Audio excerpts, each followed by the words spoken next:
माननीय सदस्य श्रीमती सुप्रिया सूले जी। नमस्कार।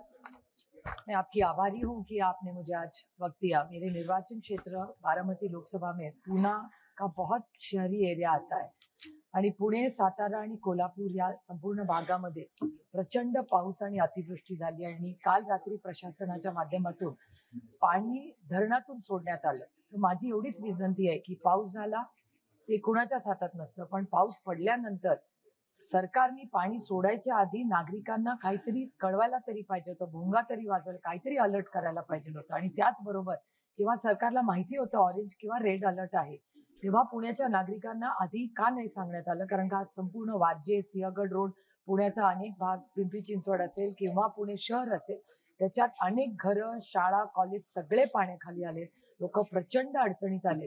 माझी केंद्र सरकारला विनंती राहील की NDRFच्या माध्यमातून यांनीही महाराष्ट्र सरकारला पॅकेजची आणि सहकार्याची मदत करावी। पुणे प्रचंड अडचणीत आज आहे आणि फक्त पुण्याचा भाग नाही, कोल्हापूरचाही भाग। त्याच्यामुळे या सगळ्या अतिवृष्टीचा अतिशय गांभीर्याने त्याची नोंद घेऊन केंद्र सरकारने महाराष्ट्र सरकारला आणि पुण्याच्या नागरिकांना मदत करावी, एवढीच माझी विनम्र विनंती आहे। थँक्यू।